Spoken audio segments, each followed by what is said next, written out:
नमस्कार, आप देख रहे हैं पॉलिटिकल आइडिया और मैं हूं प्रदीप कुमार। मित्रों, आज हम बात कर रहे हैं बिहार विधानसभा चुनाव के संदर्भ में कांग्रेस पार्टी की रणनीति का, राहुल गांधी की रणनीति का। आपको पता है कि इसी वर्ष अक्टूबर और नवंबर महीने में बिहार में विधानसभा चुनाव होने वाले हैं और इस विधानसभा चुनाव में अगर हम गौर से देखेंगे तो कांग्रेस पार्टी ने अपनी रणनीति पहले की तुलना में बदली है। विशेष रूप से दिल्ली में विधानसभा चुनाव के समाप्ति के बाद, वहां के परिणाम आने के बाद आप देखेंगे कि कांग्रेस पार्टी के रणनीति में लोकसभा चुनाव की तुलना में कई गुना का बदलाव आपको दिखेगा। कई ऐसे मुद्दे जो रणनीति होती थी कांग्रेस पार्टी की लोकसभा चुनाव तक, अब उससे आपको बहुत ज्यादा परिवर्तन दिखेगा और जो परिवर्तन है हम उसके बारे में भी आज चर्चा करेंगे। साथ ही इस बात को समझने का प्रयास करेंगे कि किस प्रकार से बिहार का जो विधानसभा चुनाव है अक्टूबर नवंबर महीने वाला, वो राहुल गांधी की नई बदली हुई रणनीति के लिए एक लेबोरेटरी बना है। राहुल गांधी कई प्रयोग करते हुए दिख रहे हैं बिहार विधानसभा चुनाव में और उन प्रयोग का क्या असर होगा यह भी आज हम समझने का प्रयास करते हैं। तो सबसे पहले समझने का प्रयास करते हैं कि कांग्रेस पार्टी ने किस प्रकार से अपनी रणनीति को बदला लोकसभा चुनाव के परिणाम आने के बाद और राहुल गांधी में क्या अंतर दिख रहा है। आप देखिए, राहुल गांधी जब से संसद में विपक्ष के नेता बने, चूंकि मान्यता प्राप्त विपक्ष के नेता दो चुनाव के बाद पहली बार लोकसभा में वो कांग्रेस की सीटों की संख्या बढ़ने के परिणाम स्वरूप मिला है। आपको याद होगा 2014 में 44 और 19 में कांग्रेस का आंकड़ा 54 तक ही पहुंच पाया था। इस कारण से आधिकारिक विपक्षी दल के नेता का जो पद होता है वो कांग्रेस पार्टी को नहीं मिली थी पहली बार। दूसरी बार में देखेंगे अधीर रंजन चौधरी जो है कांग्रेस संसदीय दल के नेता थे, लेकिन आधिकारिक विपक्ष के नेता नहीं थे। इस बार लीडर ऑफ ओपोजिशन जो है वो संसद में राहुल गांधी बने हैं। खैर, उसके बाद से देखिए कि राहुल गांधी के कॉन्फिडेंस में कितना परिवर्तन आया है कि बिहार विधानसभा चुनाव पर उसका असर यह है कि अभी से पहले हर चुनाव दर चुनाव आप देखेंगे राहुल गांधी और कांग्रेस पार्टी कंप्लीटली बिहार में आरजेडी के सामने नतमस्तक रहती थी। लेकिन जनवरी में दिल्ली विधानसभा चुनाव खत्म होने के बाद ही बिहार विधानसभा चुनाव को राहुल गांधी ने अपनी योजना के अनुसार यहां अमली जामा पहनाना शुरू किया। पहला काम क्या किया, कांग्रेस के जो पुराने बिहार के प्रभारी थे सबसे पहले उनको बदला, मोहन प्रकाश गए। उससे पहले आपको याद होगा कांग्रेस के प्रभारियों के प्रति राष्ट्रीय जनता दल की उसकी सोच क्या हुआ करती थी कि एक बयान बहुत पॉपुलर है जो कांग्रेस पार्टी के बिहार के प्रभारी भक्त चरण दास के बारे में लालू प्रसाद यादव ने कहा था, भक्त चोनहर दास उनको कहा था। मतलब कांग्रेस के राष्ट्रीय प्रभारी की कितनी कीमत थी, बिहार की राजनीति में कितना महत्व था, इस वाक्य से परिलक्षित होता है। खैर, कांग्रेस पार्टी ने सबसे पहला काम यह किया कि कांग्रेस का बिहार में प्रभारी बदल दिया। कृष्णा अल्लावरू को बिहार का प्रभारी बनाया गया। फिर मार्च महीने आते आते कांग्रेस पार्टी ने बिहार में प्रदेश अध्यक्ष बदल दिया।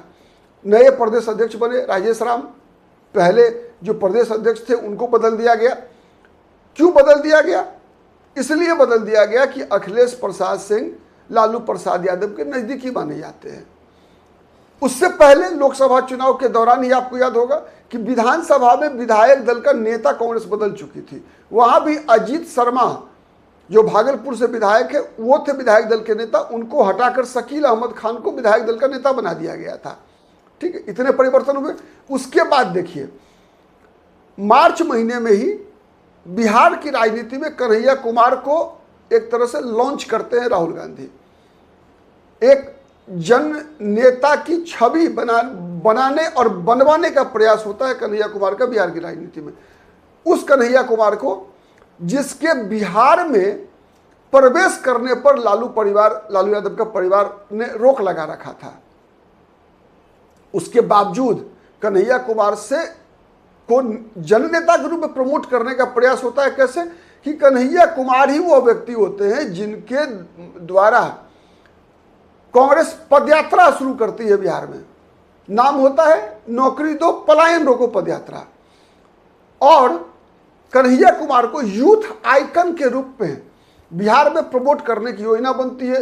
रथ यात्रा पदयात्रा शुरू होती है और पदयात्रा को महत्व इतना मिलता है कि पदयात्रा शुरू होने के 2 दिन के अंदर कांग्रेस पार्टी के प्रदेश अध्यक्ष हटा दिए जाते हैं। तो मनोवैज्ञानिक जो जीत होती है वो कन्हैया कुमार की होती है। हार किसकी होती है? मनोवैज्ञानिक अखिलेश सिंह की होती है। तो ये मनोवैज्ञानिक जीत केवल अखिलेश सिंह कन्हैया कुमार की नहीं होती है, बल्कि उसका असर तेजस्वी यादव पर भी पड़ता है और राहुल गांधी पर भी पड़ता है। उसके बाद उस कार्यक्रम का समापन जो होता है बेगूसराय में, उसमें राहुल गांधी खुद पहुंचते हैं। उतना ही नहीं, उसके बाद लगातार इस मुद्दे के साथ साथ कांग्रेस पार्टी बिहार में दलितों की जो स्थिति है उसको एक बड़ा मुद्दा बनाती है कांग्रेस पार्टी। राहुल गांधी बड़ा मुद्दा बनाते हैं उसको। और दलित विमर्श, दलित को न्याय मिलना चाहिए, क्या क्या अन्याय हुआ, उसके लिए कौन कौन सी ताकतें जिम्मेवार हैं, इस पर एक विमर्श खड़ा करते हैं राहुल गांधी। और ये विमर्श जितना आगे बढ़ता है उससे दर्द किसको होता है? लालू यादव के परिवार को होता है। ये सभी जितने भी प्रैक्टिसेज किए जा रहे हैं, सबका मकसद क्या होता है? मकसद एक ही होता है जो कृष्णा अल्लावरू ने पटना आने के बाद पहले बयान में कहा था कि हम एक राष्ट्रीय पार्टी हैं, हम राजद के बी टीम नहीं हैं। इन्हीं बातों को साबित करने के लिए ये सभी प्रैक्टिसेज किए गए। जितनी बातें मैंने बताया सब कुछ कि कांग्रेस बिहार में किसी भी पार्टी की, मतलब राष्ट्रीय जनता दल की बी टीम नहीं है, ये बातें। एक दूसरी बात जो साबित करती है कि आप देखिए कि राहुल गांधी के बिहार में अब तक 5 दौरे हो चुके हैं। जनवरी से लेकर आज तक के बिहार के राजनीतिक इतिहास में 5 महीने के अंदर 5 दौरा राहुल गांधी ने कभी नहीं किया होगा, पहली बार हो रहा है। मतलब एक कहावत है ना कि ही लीड्स फ्रॉम द फ्रंट। एकदम आगे से, सबसे आगे रहकर राहुल गांधी एक फाइटर वाली छवि नेतृत्व करने का प्रयास कर रहे हैं। फाइटर कैसा? देखिए, दरभंगा के कार्यक्रम में जब प्रशासन ने रोक लगा दिया कि नहीं, राहुल गांधी कल्याण छात्रावास नहीं जा सकते, टाउन हॉल में कार्यक्रम कर लें, वहां राहुल गांधी ने कहा कि नहीं, मैं छात्रों के पास जाऊंगा, छात्रावास में जाऊंगा, वहीं कार्यक्रम करूंगा। वहां उन्होंने किया। लोगों ने कहा पुलिस एफआईआर करेगी, उन्होंने कहा एफआईआर नहीं, मुझे जेल में डाल दो, फिर भी मैं करूंगा। तो ये जो एक जज्बा राहुल गांधी ने दिखाया है, ये कांग्रेस के नेताओं में था ही नहीं, कभी नहीं। जो विपक्षी राजनीति कहा जाता है कांग्रेस को सूट नहीं करती। कहा जाता है कि कांग्रेस केवल सत्ता में रहने के लिए बनी है, विपक्ष का काम कर ही नहीं सकती। उसको बदलने का लगातार प्रयास बिहार चुनाव के संदर्भ में राहुल गांधी लगातार कर रहे हैं। जिस प्रकार से गेम गठबंधन में भी राहुल गांधी करने का प्रयास कर रहे हैं, अब तक राहुल गांधी और कांग्रेस पार्टी ही वह कारण है जिस कारण से तेजस्वी यादव को महागठबंधन ने मुख्यमंत्री पद का उम्मीदवार घोषित नहीं किया है। मतलब ये दबाव जरूर बना दिया है तेजस्वी यादव पर, राष्ट्रीय जनता दल पर, कि you can not ignore Congress party, you can never ignore Rahul Gandhi. इन कार्यक्रमों के माध्यम से राहुल गांधी ने यह साबित कर दिया कि आप कांग्रेस किसी की दया पे नहीं निर्भर है बिहार में, और कांग्रेस की जरूरत महागठबंधन को है, तेजस्वी यादव को है। और इतना ही नहीं, बल्कि कांग्रेस अपने पैरों पे खड़ा होना चाहती है। ये ओवरऑल मैसेज कि अब कांग्रेस पार्टी किसी भी स्टेट में, न केवल बिहार में बल्कि आगे भी, अपने मुद्दों के सहारे, अपने नेता के सहारे और अपनी नीतियों के सहारे, कांग्रेस पार्टी राष्ट्रीय पार्टी है तो राष्ट्रीय पार्टी की भूमिका में रहेगी। अगर तेजस्वी यादव राहुल गांधी को नहीं पूछेंगे तो राहुल गांधी भी बिहार के अपने 5 दौरों में से किसी दौरों में राहुल गांधी को तेजस्वी यादव की जरूरत नहीं है। क्योंकि पहले कई बार होता था जब राष्ट्रीय जनता दल के लोग कहते थे कि राहुल गांधी को भीड़ जुटाने के लिए लालू यादव की जरूरत है, तेजस्वी यादव की जरूरत है। अब ये इन कार्यक्रमों के माध्यम से राहुल गांधी ने कहा कि नहीं, हमें किसी की जरूरत नहीं है, हमारी जरूरत आपको है। तो ये बात राहुल गांधी साबित करने में लगे हैं। राहुल गांधी बिहार के इस चुनाव में जिस प्रकार का संकेत देते जा रहे हैं, उससे इस बात का पक्का आप कह सकते हैं कि संकेत निकल कर जा रहा है कि कांग्रेस पार्टी ने अब तय कर लिया है कि नरेंद्र मोदी को अगर चुनौती देना है सामने से, अगर तो चुनौती राहुल गांधी ही दे सकते हैं।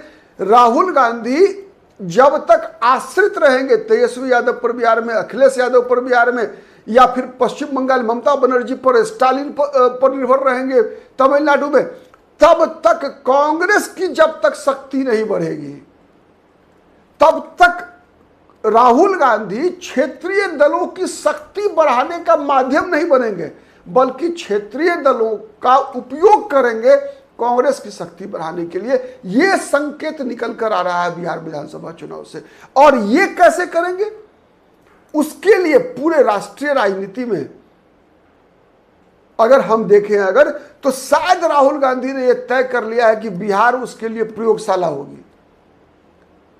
राहुल गांधी बिहार में कुछ रिस्क भी लेना चाहते हैं, जैसा संकेत निकल कर आ रहा है। संकेत इसलिए निकल कर आ रहा है कि देखिए, बहुत सारी चीजें होता है क्या ना कि टेबल पॉलिटिक्स में कुछ होता है गिव एंड टेक, मतलब कुछ हम छोड़े कुछ आप छोड़िए, कुछ आपको मिलेगा कुछ मुझे मिलेगा। लेकिन यहां ऐसा नहीं, यहां शर्तें राहुल गांधी तय कर रहे हैं। अब जिस प्रकार से पहले एक तरफा कांग्रेस सरेंडर करती थी, समर्पण करती थी, वैसे ही अब एक तरफा शर्तें थोप रही है। मतलब वो बता रहे हैं कि आरजेडी को, तेजस्वी यादव को राहुल गांधी की शर्तों पर ही आना होगा उनके साथ, अन्यथा राहुल गांधी को बिहार में सरकार से कम मतलब है, राहुल गांधी को मतलब है दिल्ली में सरकार से। खेल खराब करेंगे तेजस्वी यादव का। इसीलिए झुकने की जिम्मेवारी, राहुल गांधी का मानना है कि झुकने की जिम्मेवारी तेजस्वी यादव की है। तो इसीलिए यही परिवर्तन है कांग्रेस पार्टी की रणनीति का, राहुल गांधी की रणनीति का बिहार चुनाव में।